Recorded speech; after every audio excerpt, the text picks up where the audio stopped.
Ternyata 3 orang ini adalah anak buahnya Mahfud MD.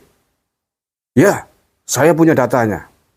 Sebarkan video ini ke seluruh penjuru Nusantara untuk membungkam narasi provokasi mereka di balik data-data yang mereka gunakan.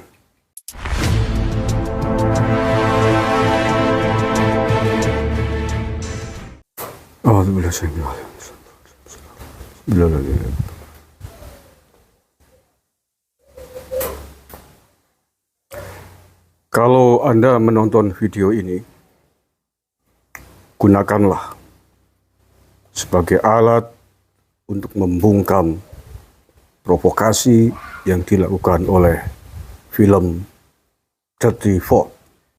Saya mencurigai terhadap orang-orang yang terlibat dalam pemberian narator yang berbicara dalam film tersebut. 3 orang. 3 orang yang tampil dalam film yang provokatif itu. Provokatif karena digunakan mengajak untuk melawan terhadap pemerintahan Jokowi menjelang Pilpres ini. 3 orang itu yakni Mbak Fitri Susanti, Zainal Arifin Mokhtar, dan Ferry Amsari. Saya mencari-cari tentang siapa orang ini.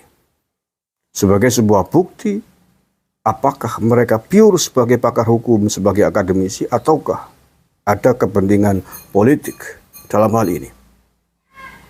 Kecurigaan ini muncul karena film itu diluncurkan pada masa hari tenang, hari memasuki hari tenang.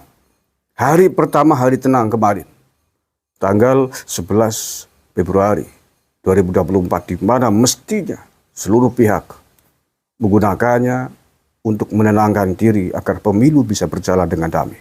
Tentu perlu dilacak keterlibatan 3 orang ini dan mungkin juga tim-timnya yang lain yang dibalik pembuatan film ini dengan salah satu pasangan capres dan cawapres yang hari ini akan bertarung.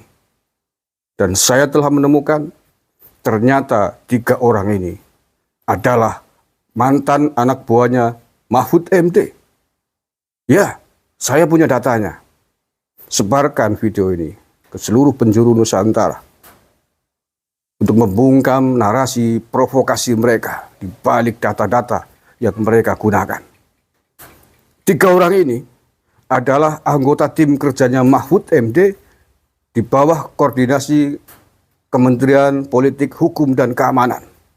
Dan belum lama bekerja selesai.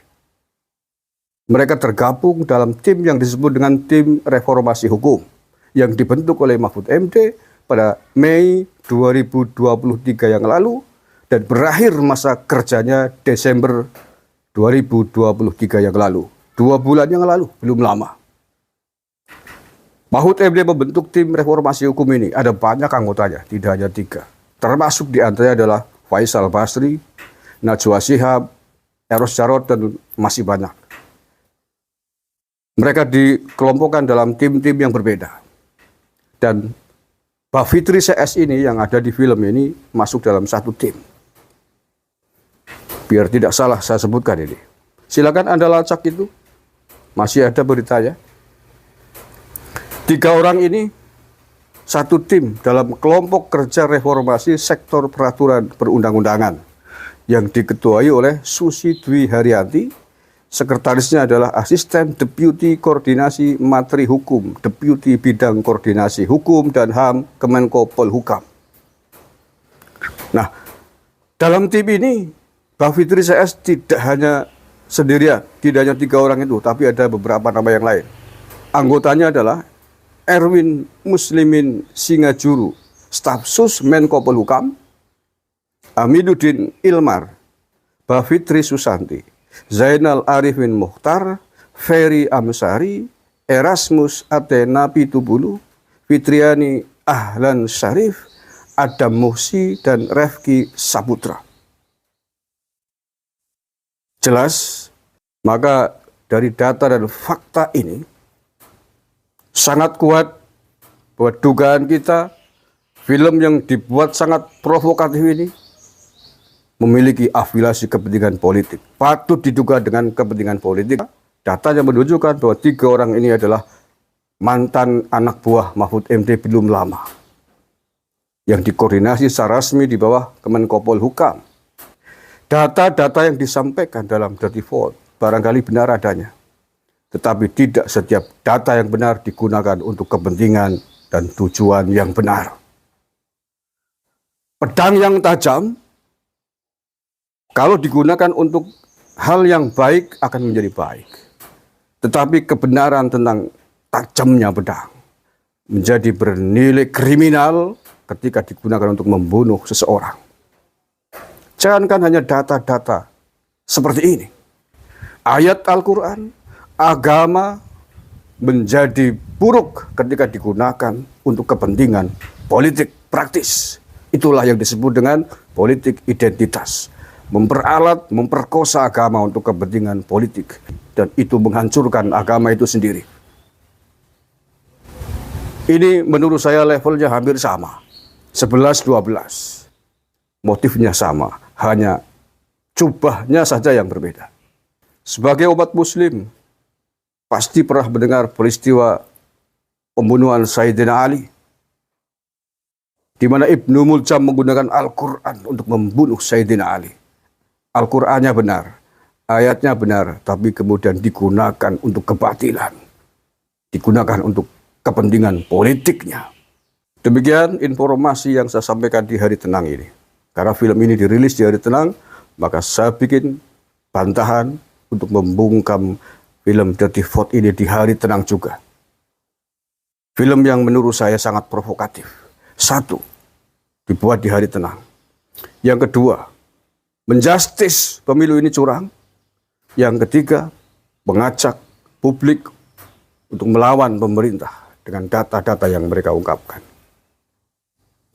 Itu semua adalah langkah-langkah provokasi yang bisa membahayakan jalannya pemilu, jalannya Pilpres 2024 ini. Terima kasih. Assalamualaikum warahmatullahi wabarakatuh.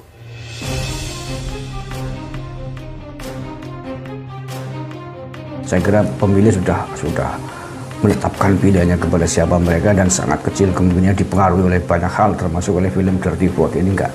Tetapi kan berpotensi menciptakan kegaduhan, berpotensi memprovokasi publik. Ini film ini kan mengesankan bahwa pemerintah, bahwa Jokowi dan kabinetnya dan seluruh perangkat pemerintahnya itu dicitrakan benar-benar telah berbuat curang terhadap pemilu yang belum dilakukan. Iya, di narasi prolognya sudah disampaikan. Mereka mengatakan bahwa pemilu ini dilaksanakan benar-benar penuh dengan kecurangan yang dilakukan oleh pemerintahan Pak Jokowi dibantu oleh para menterinya dan pejabat-pejabatnya sampai ke tingkat desa. Padahal kalau menurut saya semua itu baru berupa asumsi loh, baru berupa dugaan, kecurigaan atau suudon. Kalau bahasa agamanya, kalau boleh saya katakan, baru tahap itu, suudon politik gitu. Sebagaimana sudah ramai dibicarakan, disampaikan oleh banyak orang yang melawan Pak Jokowi beberapa waktu yang lalu. Jadi isunya sesungguhnya nggak ada yang baru isunya. Jadi semuanya data-data yang diungkapkan itu kemudian dijadikan alat untuk menyimpulkan bahwa Pak Jokowi ini curang dalam film ini, gitu. Tidak adil gitu. Terus juga digoreng juga panjang lebar tentang proses Gibran Rakabuming Raka menjadi wakil presiden yang dimulai dari gugatannya di MK dan seterusnya itu juga sama kan sudah menjadi bulan-bulanan publik gitu loh. Itu juga disampaikan. Terus ada pelanggaran etik yang dilakukan oleh MK dan KPU itu. Bahkan yang menurut saya provokatif adalah yang pertama tadi menyampaikan bahwa gunakanlah film ini sebagai dalil juga sebagai landasan untuk menghukum. Maksudnya apa? Ini provokatif menurut saya.